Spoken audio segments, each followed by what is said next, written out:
بلا اس انداز میں بیان کی جاتی ہے کہ جیسے کسی مظلوم کو لوگوں نے پکڑ رکھا ہو اور باقی والے لوگ اس پر ظلم کر رہے ہوں اور نیچے سے مظلوم منتیں کر رہا ہو کہ مجھے چھوڑ دو، مجھے چھوڑ دو، مجھ پر رحم کرو، مجھ پر ترس کھاؤ۔ اس قدر ہائے ہائے کی جاتی ہے، یوں محسوس ہوتا ہے کہ جیسے امام علی مقام امام حسین بہت پریشان تھے، اللہ کے اس فیصلے کو قبول نہیں کر رہے تھے۔ یوں محسوس ہوتا ہے، اس قدر ہائے ہائے کی جاتی ہے، اس قدر چیخ و پکار کی جاتی ہے کہ جیسے خاندان رسول بہت زیادہ پریشان تھا، بہت بڑی تکلیف میں تھا، ایسے لگتا تھا کہ جیسے ابھی کربلا چھوڑ کر بھاگ جائیں گے۔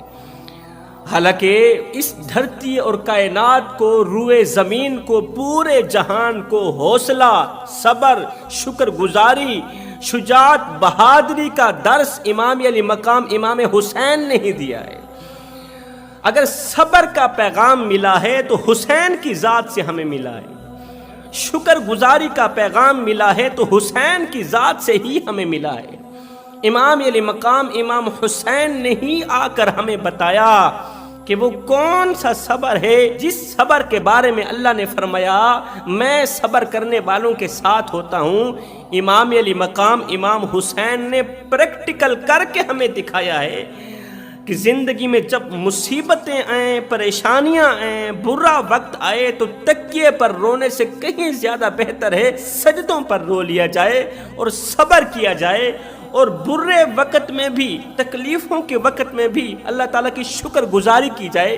امام علی مقام امام حسین نے تو ہمیں یہ سبق دیا ہے۔ جب یزید کا لشکر امام حسین کے لشکر کے مد مقابل آیا تو اس وقت امام حسین کے لشکر کی تعداد 72 تھی، صرف 72 لوگ تھے، جبکہ یزید کے لشکر کی تعداد 22,000 تھی۔ 22,000 کا لشکر کہاں، 72 کا لشکر کہاں؟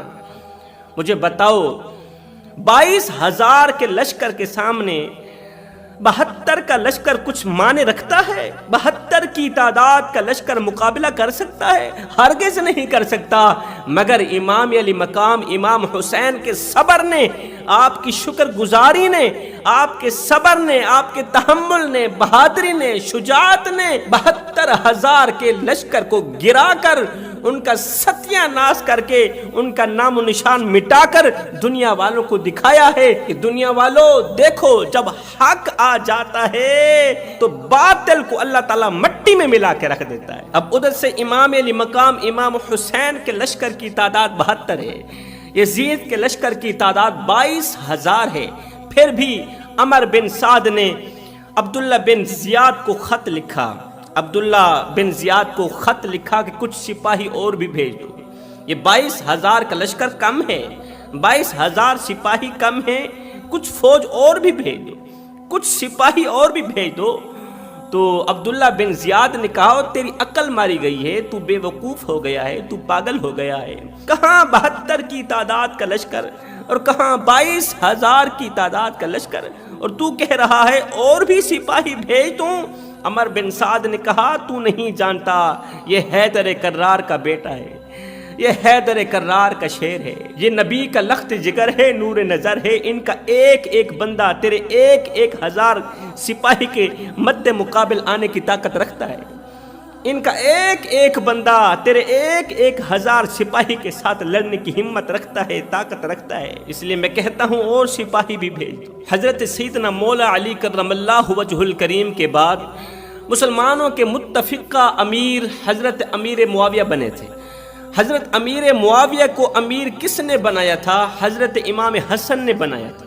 امام حسن نے صلح کر لی تھی۔ امام حسن کی صلح کے بعد امام حسن نے حضرت امیر معاویہ کو امیر بنایا تھا، جبکہ صحیح بخاری میں امام حسن کے بارے میں رسول کریم صلی اللہ علیہ وسلم کا فرمان عالی شان ہے کہ میرا حسن سردار ہے، مطلب میرا حسن میری امت کا سردار ہے۔ جب مسلمانوں کی 2 جماعتوں کے درمیان لہو بہے گا، خون بہے گا، تو میرا حسن ہی ہوگا جو ان 2 جماعتوں کے درمیان صلح کرائے گا۔ تو حضرت امام حسن کی صلح کرنے کے بعد حضرت امام حسن نے حضرت امیر معاویہ کو امیر بنایا تھا، لہٰذا یہاں پر حضرت امیر معاویہ کے بارے میں کسی قسم کا کوئی جملہ نہیں بولنا چاہیے۔ کیوں؟ اس لیے کہ ہماری مجبوری حضرت امام حسن ہے، اور وہ حسن جو ہم سب کا سردار ہے، جو امت کا سردار ہے، اور حسن نے جو فیصلہ کیا ہے ہمیں دل و جان سے حضرت امام حسن کے فیصلے کو قبول کرنا چاہیے،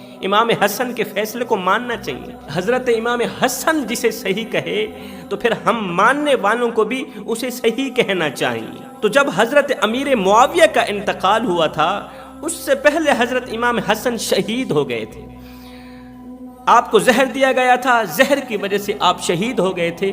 اس وقت حضرت امام حسین موجود تھے جس دن حضرت امیر معاویہ کا انتقال ہوا تھا۔ اب یزید کے بارے میں لوگوں نے حضرت امیر معاویہ کو کہا کہ یہ بہت ہی بہادر ہے، یزید دلیر ہے، یہ بڑا ہی عقل مند ہے، یہ بڑا دانشور ہے، آپ کے بعد خلافت کا یہی حقدار ہے، آپ کے بعد امیر بننے کا یہی حقدار ہے، لہٰذا امیری اسے دینی چاہیے، لہٰذا اس شجاعت اور بہادر کو ہی خلیفہ بنانا چاہیے آپ کے بعد۔ حالانکہ یزید کے حق میں یہ سب کچھ بولنے والے، اس طرح کی جھوٹی گواہیاں دینے والے لوگ جانتے تھے کہ یزید مکار تھا، یہ فریب تھا، یہ دھوکے باز تھا، یہ جھوٹا تھا، یہ فاسق و فاجر تھا، یہ بے نمازی تھا، یہ شرابیں پیتا تھا، پانی کی جگہ شرابیں پینے والا، لوگوں کی بیٹیوں کی عزتیں لوٹتا تھا، یہ کمینہ تھا، یہ بے غیرت انسان تھا، مگر لوگوں نے جھوٹی گواہیاں پیش کرنی شروع کر دی۔ امیر معاویہ کو کہا کہ یزید بڑا ہی اچھا ہے، آپ کے بعد خلافت کا حقدار ہے، لہٰذا آپ کے بعد خلیفہ اسی کو بننا چاہیے۔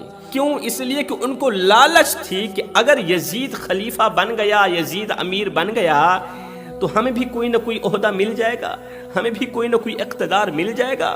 اب لوگوں کی گواہی دینے پر، لوگوں کے کہنے پر حضرت امیر معاویہ نے یزید کو بلایا، اپنے سامنے بٹھایا، کہا کہ 3 بندوں کے سامنے اپنی خلافت پیش کرنا، 3 لوگوں کے سامنے اپنی خلافت پیش کرنا، اگر وہ مان جائیں تو امیر بن جانا، اگر وہ 3 لوگ تجھے قبول کر لیں، تیری بیعت کر لیں تو امیر بن جانا، ورنہ تیرے امیر بننے کی کوئی ضرورت نہیں، ایک سائٹ پہ بیٹھ جانا۔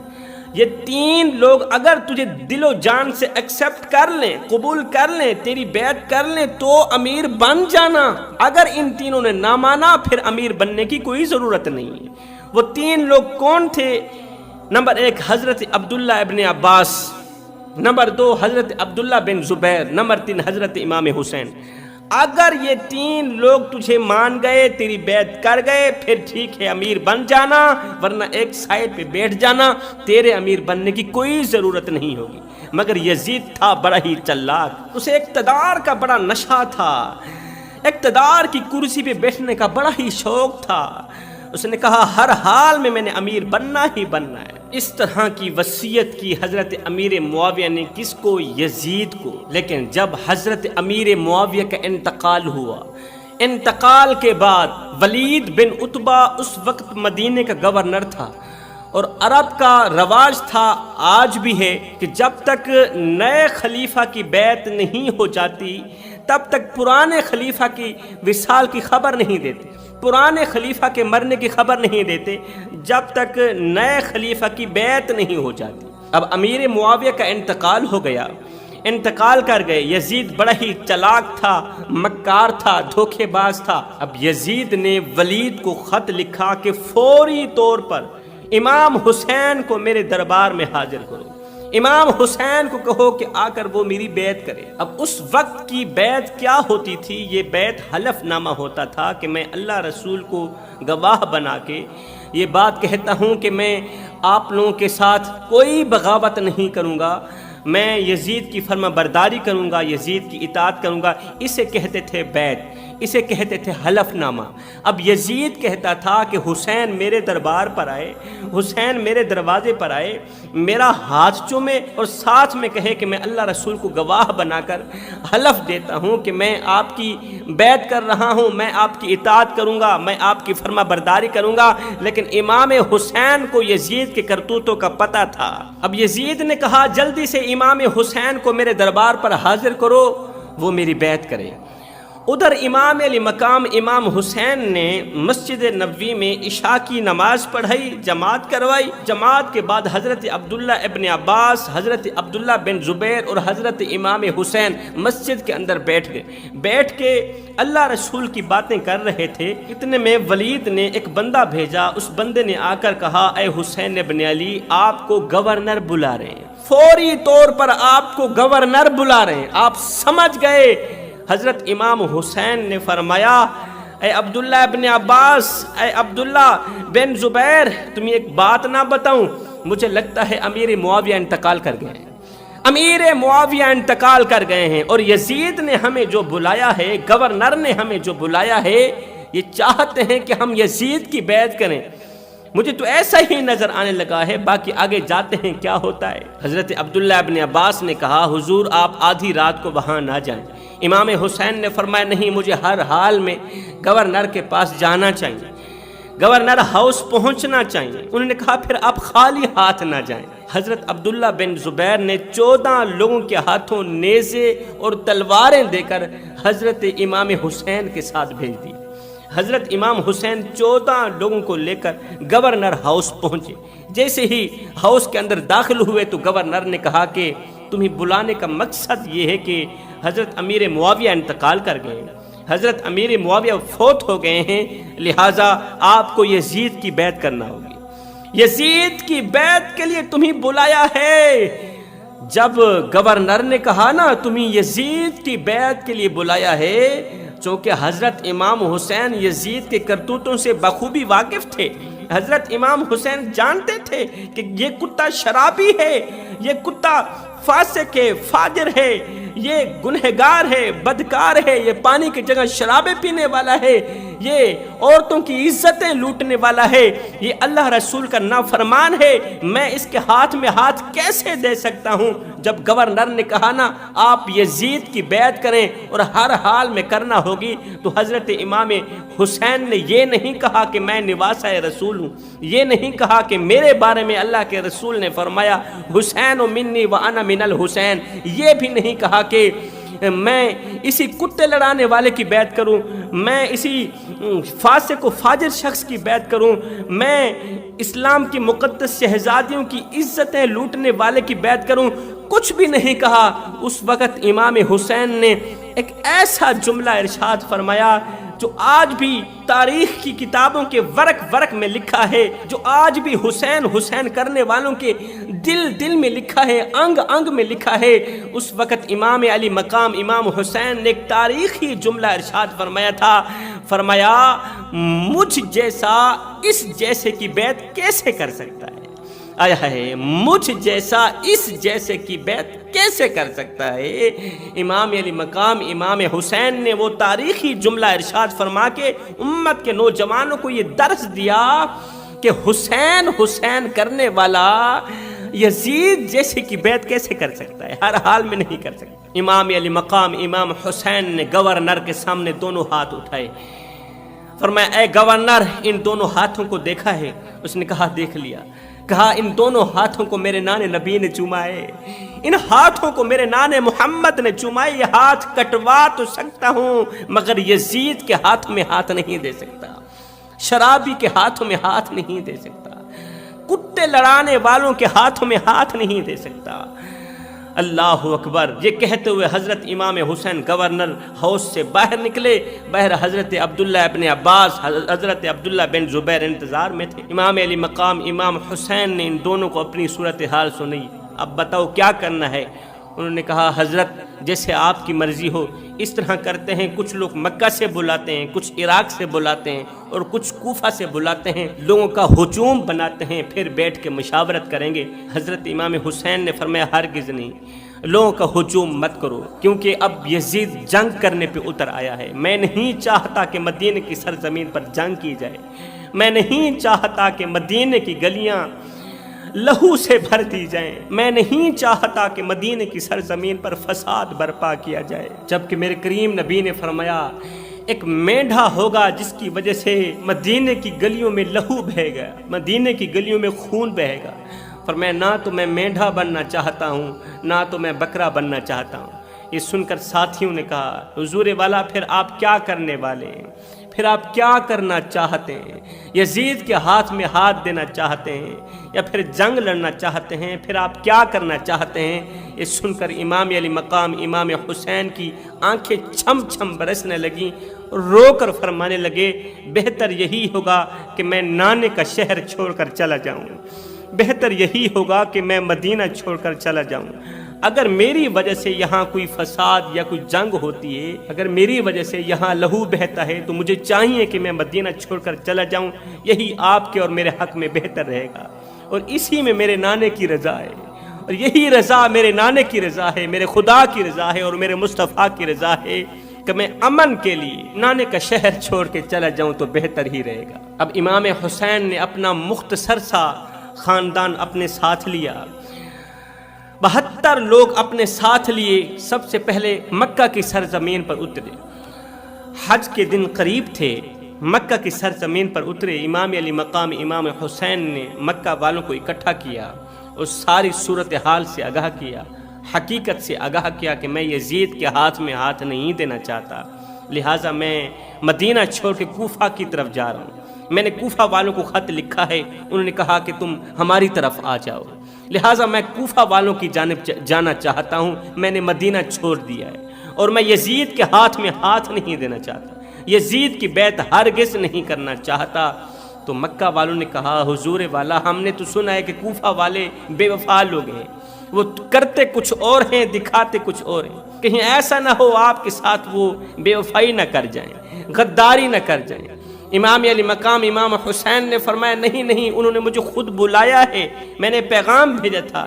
انہوں نے کہا حضرت ہمیں ان کے بلانے پر یقین نہیں آ رہا، یقیناً وہ آپ سے محبت کرتے ہوں گے، لیکن جب یزید انہیں آنکھ دکھائے گا تو وہ اپنا سر خم کر دیں گے، ان کے دل میں آپ کی محبت ضرور ہوگی، لیکن یزید کے حکم پر وہ آپ کے سامنے تلوار اٹھانے پر مجبور ہو جائیں گے، وہ بے وفا لوگ ہیں، آپ ان کی طرف مت جائیں۔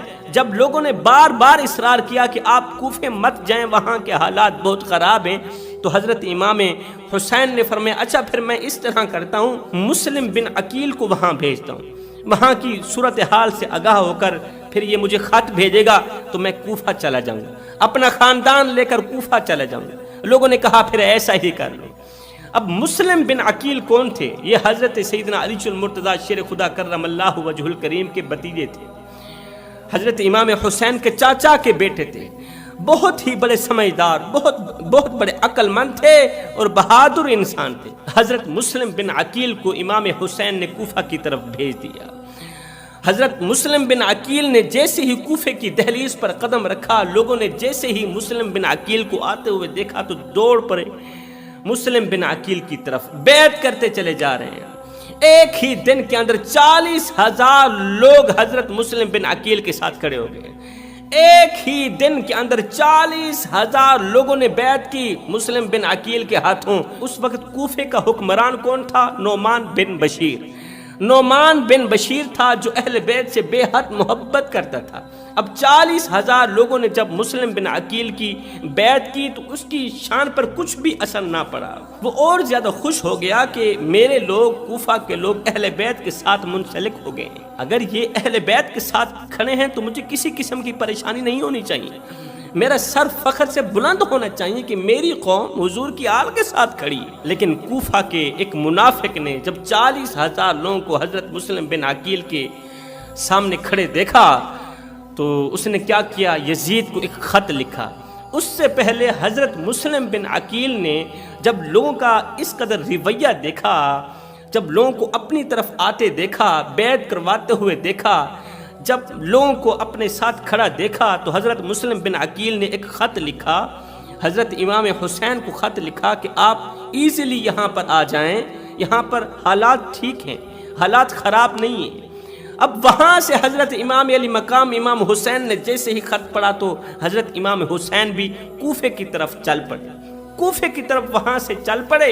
ادھر کی صورتحال یہ تھی کہ کوفہ کے کسی منافق نے یزید کو خط لکھا کہ او نادان تو سویا ہوا ہے، تیرے 40,000 لوگ مسلم بن عقیل کی بیعت کر چکے ہیں، کہیں ایسا نہ ہو مسلم بن عقیل نعمان بن بشیر کو تخت سے نیچے اتار کر خود تخت پر بیٹھ جائے، خود حاکم بن جائے، تو کہاں جائے گا؟ کچھ کرنا ہے تو جلدی سے کر لے۔ ادھر سے یزید نے جیسے ہی یہ خط پڑھا تو یزید نے عبداللہ بن زیاد کو بھیجا۔ عبداللہ بن زیاد کو کہا جا کر مسلم بن عقیل کو بھی قتل کر دو، ان کے چاہنے والے، ان کو ماننے والے، ان سے بیعت کرنے والوں کو بھی قتل کر دو۔ عبداللہ بن زیاد نے کیا کیا؟ حضرت امام حسین کی طرح جبہ پہنا، حضرت امام حسین کی طرح کپڑے پہنے، حضرت امام حسین کی طرح منہ کو چھپایا، حضرت امام حسین کے گھوڑے جیسا گھوڑا باہر نکالا، گھوڑے پر سوار ہوا، کوفہ کی طرف چل پڑا۔ جیسے ہی اس نے کوفے کی دہلیز پر قدم رکھا، کوفے والوں نے جیسے ہی کسی شخص کو آتے ہوئے دیکھا تو انہیں پتہ چلا کہ یہ حضرت امام حسین ہے۔ اب کوفے والوں نے نعرے لگانے شروع کر دیے، حضرت امام حسین کے نام پر نعرے لگاتے چلے جا رہے ہیں۔ اب عبداللہ بن زیاد کا گھوڑا لوگوں کی صفیں چیرتا ہوا، دوڑتا ہوا، بھاگتا ہوا نعمان بن بشیر کے پاس پہنچا۔ حضرت امام حسین جیسے جبے کے اندر چھپا ہوا عبداللہ بن زیاد باہر نکلا، اس نے باہر نکلتے ہی تلوار نکالی، نعمان بن بشیر کی گردن پر رکھ دی کہ ابھی اور اسی وقت کوفے کے جو بڑے سردار ہیں ان کو اکٹھا کرو، کوفے کے جو نمبردار ہیں، جو چودھری ہیں، جو صاحب استطاعت لوگ ہیں، جو نمبردار لوگ ہیں، جو سردار ہیں، ان کو یہاں پر اکٹھا کرو، ابھی اور اسی وقت اعلان کرو۔ نعمان بن بشیر نے فوراً ہی اعلان کر دیا کہ جتنے بھی سردار لوگ ہیں ابھی اور اسی وقت میرے دربار میں حاضر ہو جائیں۔ سب لوگ دربار میں حاضر ہو گئے تو عبداللہ بن زیاد نے کہا میں یزید کی طرف سے آیا ہوں، جس نے بھی مسلم بن عقیل کی بیعت کی ہے کل ان کے بچوں کی سر تن سے جدا ہو جائیں گے، میں ان کے بچوں کے سر تن سے جدا کر دوں گا، ان کو بھوکا ماروں گا، پینے کے لیے پانی نہیں دوں گا، کھانے کے لیے روٹی نہیں دوں گا، میں یزید کی طرف سے آیا ہوں۔ یہ سنتے ہی لوگوں کے پاؤں تلے زمین نکل گئی، یہ سنتے ہی لوگوں کے پاؤں بدن کانپنے لگے۔ اب رات کو جب حضرت مسلم بن عقیل سوئے تھے تو اس وقت آپ کے ساتھ 40,000 لوگ تھے، لیکن جب اٹھے تھے عبداللہ بن زیاد کے آنے کے بعد، جب صبح اٹھے تھے تو اس وقت آپ کے ساتھ صرف 4,000 لوگ کھڑے تھے۔ جب سوئے تھے 40,000 لوگ کھڑے تھے، جب اٹھے تھے تو صرف 4,000 لوگ کھڑے تھے۔ آپ فجر کی نماز پڑھنے کے لیے کوفہ کی جامع مسجد کے اندر تشریف لے گئے تو لوگوں نے کہا حضور والا آپ امامت کرائیے، آپ امام بنے، ہم آپ کے پیچھے نماز پڑھتے ہیں، آپ امام بنے، ہم آپ کے پیچھے نماز پڑھتے ہیں۔ 4,000 لوگ پیچھے کھڑے ہیں، 4,000 لوگوں نے پیچھے صفیں بنا دی، نیت ہو گئی۔ امام نے کہا اللہ اکبر، مسلم بن عقیل امامت فرما رہے ہیں۔ مسلم بن عقیل نے اللہ اکبر کی صدا دی، ہاتھ بند کر دیے، نماز کی حالت میں کھڑے ہو گئے۔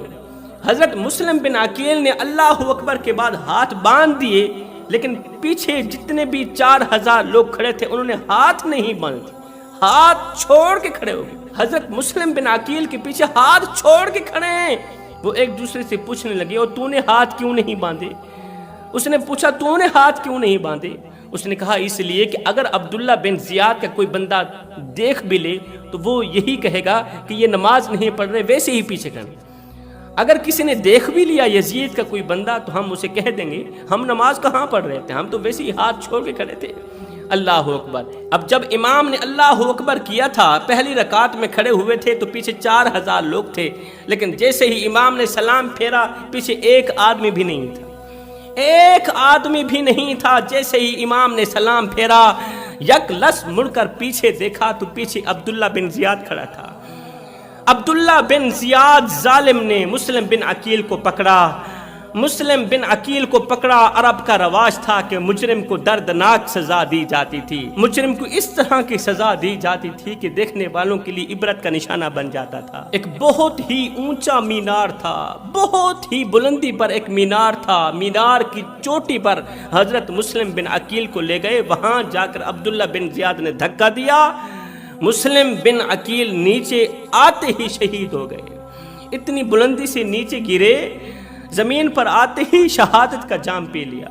اب حضرت مسلم بن عقیل کی لاش کو کوفہ کے چوک پر لٹکایا گیا کہ ہر دیکھنے والی آنکھ باہر نکلنے کی کوشش نہ کرے، ہر دیکھنے والی آنکھ بچوں کو باہر نکالنے کی کوشش نہ کرے. کوئی بھی عورت دیکھتی اپنے بچوں کو کہتی حالات خراب ہیں باہر نہیں نکلنا. کوئی بھی حسین کی حمایت نہیں کرے گا. حسین کی حمایت کے لیے کوئی بھی باہر نہیں نکلے گا. اگر نکلو گے تو تمہارا حشر بھی ایسے ہی ہوگا جسے مسلم بن عقیل کا ہوا ہے. یزید ظالم ہے, ہم پر ظلم و ستم کرنے میں باز نہیں آئے گا, اس لیے گھر سے باہر نہیں نکلے. اب ادھر سے حضرت امام حسین مکہ سے کوفہ کی طرف آ رہے تھے. آپ کا سفر جاری تھا کیونکہ آپ کو تو مسلم بن عقیل کی طرف سے خط ملا گیا تھا کہ کوفہ کے حالات بالکل ٹھیک ہیں اور 40,000 لوگوں کا ہجوم ہمارے ساتھ کھڑا ہے. 40,000 لوگوں نے ہماری بیعت کی ہے, حالات ٹھیک ہیں, آپ خیریت سے پہنچ آئیں. تو حضرت امام حسین مکہ سے کوفہ کی طرف جا رہے تھے. راستے میں ایک شہر آتا تھا جس کا نام تھا فرزق. فرزق شہر میں آپ نے قیام کیا تو وہاں کے لوگوں نے آپ کا خوب استقبال کیا اور ساتھ میں پوچھا حضرت آپ کہاں جا رہے ہیں؟ آپ نے فرمایا میں کوفہ کی طرف جا رہا ہوں. لوگوں نے کہا حضرت کوفہ کے حالات تو بالکل خراب ہیں, آپ کوفہ مت جائیے, کوفہ کے لوگ بے وفا ہیں, آپ کے ساتھ وفا نہیں کریں گے. حضرت امام حسین نے فرمایا کہ میرا عقیل وہاں پہنچا ہوا ہے, عقیل نے مجھے, مسلم بن عقیل نے مجھے خط بھیجا ہے کہ وہاں کے حالات بالکل ٹھیک ہیں اور میں وہ خط پڑھ کر ہی جا رہا ہوں. تو وہاں پر کسی شخص نے کہا حضرت میں نے مسلم بن عقیل کی لاش کو کوفہ کے چوک پر لٹکے ہوئے دیکھا ہے, میں نے ان آنکھوں سے مسلم بن عقیل کی لاش کو لٹکے ہوئے دیکھا ہے. جب حضرت امام حسین نے سنا نا کہ اس نے میرے بھائی کی لاش کو اپنی آنکھوں سے لٹکے ہوئے دیکھا تو حضرت امام حسین شکر پڑھنے لگ گئے. کسی نے کہا حضرت آپ کا بھائی شہید ہو گیا اور آپ کے بھائی کا سر کوفے کی گلیوں میں بازاروں میں لٹکا ہوا تھا, چوک پر لٹکا ہوا تھا, بھائی کا سر لٹکا ہوا تھا, ادھر سے آپ شکر الحمدللہ پڑھ رہے ہیں. تو حضرت امام حسین نے فرمایا شکر اس لیے پڑھ رہا ہوں کہ میرے بھائی کا سر لٹکا ہوا تو تھا, یزید کے آگے جھکا ہوا نہیں تھا. میرے بھائی کا سر لٹکا ہوا تو تھا, عبید اللہ بن یزید کے آگے جھکا ہوا نہیں تھا. جس طرح میرے بھائی مسلم بن عقیل کا سر نہیں جھکا اسی طرح میں حسین کا سر بھی نہیں جھکے گا. حضرت امام حسین فرزق کے شہر سے نکلے, کوفہ کی طرف بڑھے. یہ قافلہ کوفہ کی طرف روانہ ہے. جیسے ہی کوفہ کے قریب آئے تو سب سے پہلے جس شخص سے آپ کی ملاقات ہوئی یہ تھا حر بن یزید. حر بن یزید نے ایک مختصر سا لشکر لے کر امام حسین کو روکا. امام حسین نہیں رکے, امام حسین نے اپنا سفر جاری رکھا. دوسری جگہ پر روکا. جب حر بن یزید نے تیسری جگہ پر روکا تو امام حسین نے پوچھا یہ کون سی جگہ ہے, اس جگہ کا نام کیا ہے؟ تو حر بن یزید نے کہا اسے کرب و بلا کہتے ہیں. امام حسین نے اپنے خاندان کو کہا یہاں پر خیمے لگا دو, یہی ہماری منزل ہے. اور کربلا کی تلاش میں تھا اور کربلا مجھے مل گئی ہے, اب مجھے پتہ چل گیا ہے جو میرے ساتھ ہونا ہے. ادھر سے انہوں نے خیمے لگائے, ادھر سے ظہر کا وقت ہو گیا. حضرت علی اکبر نے, جوان علی اکبر نے اذان دی. یہ علی اکبر کون تھا؟ حضرت امام حسین کے بڑے شہزادے تھے, بڑا بیٹا تھا. علی اکبر نے اذان دی, امام علی مقام امام حسین نے نماز کروائی, جماعت کی. اب حر بن یزید نے لشکر سمیت امام حسین کے پیچھے نماز پڑھی. امام حسین نے جب سلام پھیرا تو فرمایا تم تو میرا راستہ روکنے کے لیے آئے تھے, تم تو میرے دشمن بن کر آئے تھے اور تم نے میرے پیچھے نماز کیوں پڑھی؟ انہوں نے کہا حضرت یہ تلواریں یزید کی ہیں, دل تو حسین کا ہے نا. نواسہ رسول کے پیچھے نماز اس لیے پڑھی, ہم بتانا چاہتے ہیں کہ یہ تلواریں یزید کی ہیں مگر دل آج بھی آپ کا ہے. یہ دل بھی حسینی ہے, یہ جان بھی حسینی ہے.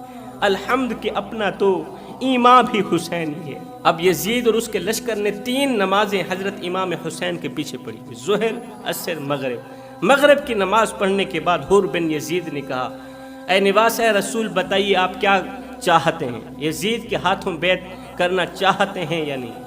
امام حسین نے فرمایا میں نے کسی بھی حال میں اس کتے کی بیعت نہیں کرنی, کسی بھی حال میں اس شرابی کے ہاتھ میں ہاتھ نہیں دینا. اگر جنگ کرنی پڑ گئی تو میں کرنے کے لیے تیار ہوں مگر میں بیعت نہیں کروں گا. میں اس شرابی کی, اس زانی کی بیعت ہرگز نہیں کروں گا. میں اس جھوٹے اور دھوکے باز فراڈی کی بیعت ہرگز نہیں کروں گا. حر بن یزید نے عبید اللہ بن یزید کو خط لکھا. عبید اللہ بن یزید کو خط لکھا تو کوئی اسے عبداللہ بھی کہتا تھا اور کوئی عبید اللہ کہتا تھا. تو عبید اللہ بن یزید نے جب خط پڑھا تو اس کے اوپر لکھا تھا کہ امام حسین یزید کی بیعت نہیں کرنا چاہتے، تو عبید اللہ بن یزید نے جواب لکھتے ہوئے کہا کہ پھر اس طرح کرو، اس کا کھانا پینا بند کر دو۔ اگر یہ بیعت نہیں کرنا چاہتے تو پھر پانی بند کر دو، کھانا بند کر دو۔ جب اس کے چھوٹے چھوٹے بچے پانی کے لیے ترسیں گے تو یہ بیعت کرنے پر مجبور ہو جائے گا۔ بچوں کی بھوک، بچوں کی پیاس حسین کو بیعت کرنے پر مجبور کر دے۔ جب حر بن یزید نے یہ خط پڑھا تو کہا میری طبیعت نہیں مانتی کہ میں حسین ابن علی کا پانی بند کروں۔ ہائے، کتے تو پانی پیتے رہے، جانور تو پانی پیتے رہے، درندے پانی پیتے رہے، لیکن اگر پانی نہیں ملا تو حسین ابن علی کو نہیں ملا، حسین کی اولاد کو نہیں ملا، آل رسول کو نہیں ملا، آل نبی اولاد علی کو نہیں ملا۔ امام علی مقام امام حسین کے بچے 72 گھنٹوں کے پیاسے رہے، کسی نے پانی نہیں دیا تھا، 3 دن کے بھوکے رہے، کسی نے کھانا نہیں کھلایا تھا۔ اب محرم کی 9ویں رات کو عبید اللہ بن زیاد امام حسین کے پاس آیا، کہا ہمارا وقت ضائع مت کرو، بتاؤ یزید کے ہاتھ میں ہاتھ دینا ہے یا پھر جنگ کرنی؟ امام حسین نے فرمایا جنگ کے لیے تو میں تیار بیٹھا ہوں، مگر یزید کے ہاتھوں بیعت نہیں کروں گا، یزید کی فرما برداری نہیں کروں گا، یزید کی اطاعت گزاری بالکل بھی نہیں کروں گا، میں جنگ کرنے کے لیے تیار ہوں۔ عبید اللہ بن یزید نے کہا پھر جنگ کے لیے تیار ہو جاؤ۔ آپ نے فرمایا آج رات نہیں، کل کی رات جنگ ہوگی۔ آج کی رات کیوں نہیں؟ اس لیے کہ آج کی رات میری زندگی کی آخری رات ہوگی، میں جانتا ہوں کہ جب میدان کربلا میں اتروں گا تو زندہ لوٹ کر واپس نہیں آؤں گا، اس لیے میں چاہتا ہوں آج جیتے جی آج کی رات میں اپنے رب کی خوب عبادت کر لوں، اپنے رب سے میٹھی میٹھی باتیں کروں، اپنے رب سے پیاری پیاری باتیں کروں۔ مجھے پتا تو ہے جنگ کے بعد کیا ہوگا، جنگ کے بعد والی صورتحال کا مجھے پتا ہے، لیکن میں چاہتا ہوں کہ اپنے جیتے جی اپنے رب سے میٹھی میٹھی باتیں نہ کر لوں۔ حضرت سیدنا امام حسین رضی اللہ تعالیٰ عنہ سے پوچھا گیا آپ کو جنت عزیز ہے یا نماز عزیز ہے؟ فرمایا مجھے جنت سے کہیں زیادہ نماز عزیز ہے، مجھے جنت سے کہیں زیادہ نماز عزیز ہے، اس لیے کہ جنت میری رضا ہے اور نماز میرے سونے رب کی رضا ہے، میں اپنی رضا کو اپنے رب کی رضا پہ قربان کرتا ہوں۔ امام حسین نے ساری رات عبادت میں گزار دی، ساری رات اللہ سے باتیں کرنے میں گزار دی، میٹھی میٹھی باتیں کرنے میں گزار دی۔ جب صبح کا سورج طلوع ہوا تو ادھر سے جنگ کا نگارہ بجنے لگا۔ یہ 10 محرم کا دن تھا، جمعے کا دن تھا۔ آگے جو کچھ ہوا وہ کہنے کہ میرے اندر ہمت نہیں ہے، میرے اندر طاقت نہیں ہے۔ اب حر بن یزید عمر بن سعد کو اور شمر کو کہنے لگا کیا تم واقعی اہل بیت کے ساتھ لڑ رہے ہو؟ کیا تم واقعی حسین کے ساتھ جنگ کرنے کے لیے تیار بیٹھے ہو؟ اس نے کہا ہاں ہم تو بالکل تیار ہیں۔ تو حر نے کہا او نادانو، تمہیں پتہ نہیں ہے یہ کون ہے؟ تمہیں پتہ نہیں ہے یہ کون ہے؟ یہ وہی ہیں جن کے لیے آیت اتری قل لا اسألکم علیہ اجرا الا المودۃ فی القربى۔ او نادانو، تم نہیں جانتے یہ کون ہیں؟ انہی کی طرف اشارہ کرتے ہوئے اللہ کے رسول نے فرمایا تھا حسین منی وانا من الحسین۔